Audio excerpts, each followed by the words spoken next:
வாக்காளர் பட்டியல் சிறப்பு தீவிர திருத்தம் தொடர்பாக சென்னையில் அனைத்து கட்சி கூட்டம் தற்போது தொடங்கி நடைபெற்றுக் கொண்டிருக்கிறது. இது பற்றிய மேலும் விவரங்களை வழங்குவதற்காக செய்தியாளர் அன்புச்செல்வன் இணைகிறார். அன்புச்செல்வன், தற்போது கூட்டம் தொடங்கிவிட்டதா? எத்தனை கட்சிகள் இந்த கூட்டத்தில் கலந்து கொள்கின்றன? விவரங்கள். குறிப்பாக வாக்காளர் பட்டியல் சிறப்பு தீவிர திருத்தத்திற்கு அடுத்த கட்ட நடவடிக்கைகள் தொடர்பாக திமுக தலைமையிலான அனைத்து கட்சி கூட்டம் தற்போது தொடங்கி இருக்கிறது. சென்னை தியாகராய நகரில் உள்ள நட்சத்திர ஹோட்டலில் இந்த கூட்டம் என்பது நடைபெற்றுக் கொண்டிருக்கிறது. திமுக தலைவரும் முதலமைச்சருமான மு.க.ஸ்டாலின் தலைமையில் நடைபெறக்கூடிய இந்த அனைத்து கட்சி கூட்டத்தில் சுமார் 60க்கும் மேற்பட்ட கட்சிகளுக்கு அழைப்பு விடுக்கப்பட்டிருந்தது.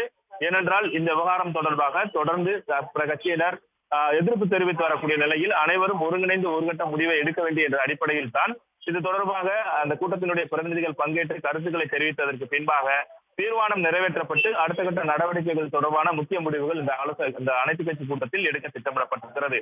முக்கியமாக பீகார் சட்டமன்ற தேர்தலை ஒட்டி அம்மாநிலத்தில் வாக்காளர் பட்டியல் சிறப்பு தீவிர திருத்த பணிகள் மேற்கொள்ளப்பட்டு மொத்தமாக 65 லட்சம் வாக்காளர்கள் நீக்கப்பட்டனர். இதற்கு தான் எதிர்கட்சியினர் கடும் கண்டனத்தை தெரிவித்திருந்தனர். இந்த நிலையில் தான் தற்போது சுமார் 60 கட்சிகளுக்கு இந்த கூட்டத்தில் பங்கேற்க அழைப்பு விடுக்கப்பட்டிருந்தது. இதில் திமுக சார்பாக அமைச்சர் கே.என். நேரு, ஏவா வேலு மற்றும் நாடாளுமன்ற உறுப்பினர் என்.ஆர். இளங்கோ ஆகியோர் பங்கேற்றிருக்கிறார்கள்.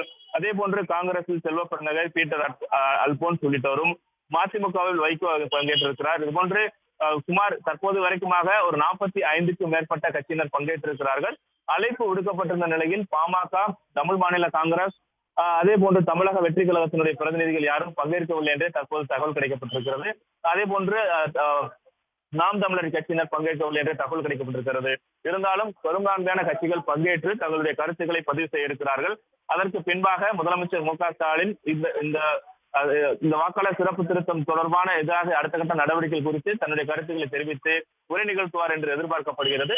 இதைத் தொடர்ந்து ஒருமனதாக அனைத்து கட்சி கூட்டத்தில் தீர்மானமும் நிறைவேற்றப்பட்டு இந்த விவகாரம் தொடர்பாக அடுத்த கட்ட நடவடிக்கைகள் தொடர்பான முக்கிய முடிவு எடுக்கப்பட இருக்கிறது. இது தொடர்பாக இந்த ஆலோசனை கூட்டம் முடிந்ததற்கு பின்பு எடுக்கப்பட்ட தீர்மானம் அடுத்த கட்ட நடவடிக்கைகள் தொடர்பாக முதலமைச்சரும் திமுக தலைவருமான மு.க.ஸ்டாலின் செய்தியாளர்களை சந்தித்து அது குறித்த விளக்கங்களையும் அளிக்க இருக்கிறார். அன்புச்செல்வன், ஒட்டுமொத்தமாக இந்த அனைத்து கட்சி கூட்டம் எவ்வளவு நேரம் நடைபெற வாய்ப்பு இருக்கு? அன்புச்செல்வன், குறிப்பாக 2 மணி நேரம் நடைபெறுவதற்காக வாய்ப்பு இருக்கிறது. நாம் பங்கேற்றிருக்கக்கூடிய கட்சிகளை பார்க்கும் பொழுது திமுக, காங்கிரஸ், மதிமுக, திராவிடர் கழகம், மார்க்சிஸ்ட் கம்யூனிஸ்ட் கட்சி, இந்திய கம்யூனிஸ்ட் கட்சி, மார்க்சிஸ்ட் கம்யூனிஸ்ட் கட்சி, விடுதலை சிறுத்தைகள் கட்சி, முக்குளத்தோர் புலிப்படை, கொங்கு நாடு மக்கள் தேசிய கட்சி உட்பட பல்வேறு கட்சியினர் பங்கேற்றிருக்கிறார்கள். மனிதநேய மக்கள் கட்சி, எஸ்டிபிஐ, தேமுதிக உள்ளிட்ட கட்சிகளும் பங்கேற்றிருக்கிறார்கள். இதில் 2 மணி நேரம் இந்த கூட்டம் நடைபெற வாய்ப்பு இருக்கிறது. அதில் ஒவ்வொருவரும் தங்களுடைய கருத்துக்களை பதிவு செய்வதும் இறுதியாக முதலமைச்சர் உரை நிகழ்த்துவதும் அதனைத் தொடர்ந்து ஒட்டுமொத்தமாக ஒருங்கிணைந்த ஒரு தீர்மானம் நிறைவேற்றும் திட்டமிடப்பட்டிருக்கிறது. தற்போது வரைவு செய்யப்பட்ட தீர்மான நகல் என்பது எல்லாருடைய மேஜையிலும் வைக்கப்பட்டிருக்கின்றன. அதை அனைவரும் வாசித்ததற்கு பின்பாக ஒருமனதாக நிறைவேற்றப்படுவதற்கான வாய்ப்புகள் இருக்கிறது. ஆகவே இந்த வாக்காளர் சிறப்பு திருத்தத்திற்கு எதிரான அனைத்து கட்சி கூட்டத்தை பொறுத்தவரை 2 மணி நேரங்கள் நடைபெறுவதற்கு வாய்ப்பு இருக்கிறது. தற்போது அரசியல் கட்சியினர் பங்கேற்று தங்களுடைய கருத்துக்களை பதிவு செய்ய இருக்கின்றனர். அன்புச்செல்வன், சுமார் 2 மணி நேரம் நடைபெறுவதற்கான வாய்ப்புகள் இருப்பதா சொல்லியிருக்கிறீங்க. இந்த தீர்மானத்தில் என்னென்ன விஷயங்கள் முக்கியமாக குறிப்பிடப்பட்டிருக்கு, அது தொடர்பான தகவல் இருக்கா? இல்ல, மிக முக்கியமாக அவர்கள் முன்வைத்திருப்பது என்னவென்றால், இது சட்ட ரீதியாக அடுத்த கட்டமான நடவடிக்கைகளுக்கு எப்படி கொண்டு செல்லலாம். குறிப்பாக அடுத்து வாக்காளர் சிறப்பு திருத்தம் என்பது நடைபெற இருக்கிறது. இதில் 2ஆம் கட்டமாக தமிழ்நாடு உட்பட 12 மாநிலங்கள் மற்றும் யூனியன் பிரதேசங்களில் இந்த வாக்காளர் பட்டியல் சிறப்பு திருத்த தீவிர பணிகள் வருகிற 4ஆம் தேதி தொடங்க இருக்கிறது. ஆகவே சட்ட ரீதியாக கொண்டு செல்வது தேர்தல் ஆணையத்தில் இதற்கு முன்பாக வலியுறுத்தப்பட்டிருக்கிறது. ஆக இவை எவ்வாறு அடுத்த கட்டமாக 2026ஆம் ஆண்டு சட்டசபை தேர்தல் வரக்கூடிய நிலையில் இதை தீவிரமாக கொண்டு செல்லாவிட்டால் அது பல விளைவுகளை ஏற்படுத்துவதற்கு வாய்ப்பாக இருக்கும்.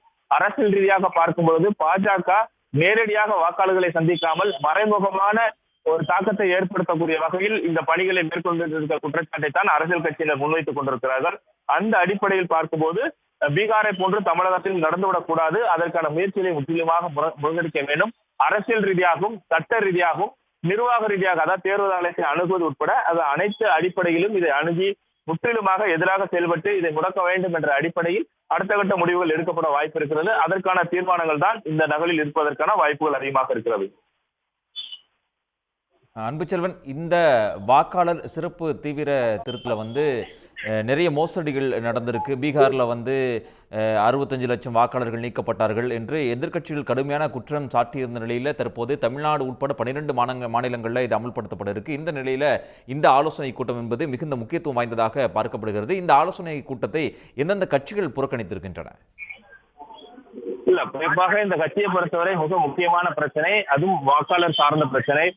வருகிற தேர்தல் நெருங்கக்கூடிய ஒரு சூழ்நிலை இருக்கும்போது மிகப்பெரிய ஒரு விளைவுகளை இது ஏற்படுத்தும் என்ற அடிப்படையில் தான் திமுக ஒருங்கிணைத்து இந்த அனைத்து கட்சி கூட்டத்தை ஒருங்கிணைத்து நாம் செய்யும் பொழுது அடுத்த கட்ட நடவடிக்கைகள் எடுப்பதற்கும் இது தொடர்பான ஒரு தீவிரமான ஒரு அழுத்தத்தை தேர்தல் ஆணையத்தை கொடுப்பதற்கும் ஒரு வாய்ப்பாக இருக்கும் என்ற அடிப்படையில் தான் இந்த ஒருங்கிணைப்பு என்பது திமுக மேற்கொண்டது. அதில் குறிப்பாக அனைத்து கட்சியின் சார்பாகவும் அரசியலுக்கு அப்பாற்பட்டு செயல்படுத்தப்பட வேண்டும் என்ற அடிப்படையில் கொடுக்கப்பட்டது. சுமார் 64 கட்சிகளுக்கு கொடுக்கப்பட்டுள்ளன. பங்கேற்காத கட்சிகளை பார்க்கும் பொழுது பாமக பங்கேற்கவில்லை, அதே போன்று நாம் தமிழர் கட்சி பங்கேற்கவில்லை, தமிழ் மாநில காங்கிரஸ் பங்கேற்கவில்லை. மிக முக்கியமாக கூட்டணியில் இல்லாமல் இருந்தாலும் தேமுதிக சார்பாக பங்கேற்று தங்களுடைய கருத்துக்களை பதிவு செய்ய இருக்கிறார்கள். ஆனால் சில கட்சிகள் புறக்கணித்திருக்கிறார்கள். அதே போன்று தமிழக வெற்றி கழகத்தினுடைய பிரதிநிதிகள் யாரும் பங்கேற்கவில்லை. சுமார் ஒரு 4க்கும் மேற்பட்ட மிக முக்கியமான கட்சிகள் யாரும் பங்கேற்காத ஒரு சூழ்நிலை இருக்கிறது. அவர்களை பொறுத்தவரை இதற்கு எதிர்ப்பு இருந்தாலும் தங்கள் கருத்துக்களை வேறு விதமாக பதிவு செய்து கொள்ளலாம் என்ற அடிப்படையில் புறக்கணித்திருப்பதாக கூட தகவல் தெரிவிக்கப்பட்டிருக்கிறது. ஆக அது இல்லாமல் ஒரு 40க்கும் மேற்பட்ட கட்சியினர் அனைத்து கட்சி கூட்டத்தில் பங்கேற்று தங்களுடைய கருத்துக்களை முன்வைத்து வருகின்றனர். நவம்பர் 4ஆம் தேதி இந்த வாக்காளர் பட்டியல் சிறப்பு தீவிர திருத்தம் தொடங்க இருக்கக்கூடிய சூழல்ல இந்த அனைத்து கட்சி கூட்டம் அப்படிங்கிறது எந்த அளவுக்கு மிகுந்த முக்கியத்துவம் வாய்ந்த ஒன்று அன்புச்செல்வன்?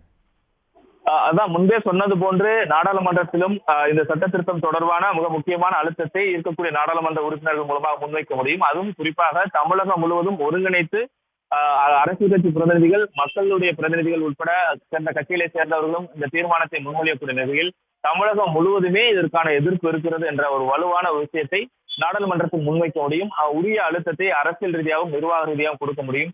மேலும் சட்ட ரீதியாக எடுத்துக் கொள்வதற்கான ஒரு வாய்ப்பாக அமையும். ஆகவேதான் இந்த அனைத்து கட்சி கூட்டம் என்பது மிக முக்கியமானதாக பார்க்கப்படுகிறது. அந்த தீர்மானமும் மிக முக்கியமானதாக கருதப்படும் என்பது தமிழ்நாட்டினுடைய மிக முக்கியமான ஒரு அழுத்தத்தை கொடுக்கும், ஒரு மாற்றம் ஏற்படுவதற்கான வாய்ப்புகள் இருக்கலாம் என்பதற்கான ஒரு வாய்ப்பாக இந்த அனைத்து கட்சி கூட்டத்தை நாம் பார்க்க முடியும். ஆகவேதான் அரசியல் கட்சியினர் மிக முக்கியமாக பங்கேற்று தங்கள் கருத்துக்களை முன்வைத்து ஒரு தீர்மானம் என்பது நிறைவேற்றப்பட இருக்கிறது. அன்புச்செல்வன், உங்களுடைய தகவல்களுக்கு நன்றி. உடனுக்குடன் செய்திகளை தெரிந்து கொள்ள சன் நியூஸ் பெல் ஐகானை கிளிக் பண்ணுங்க.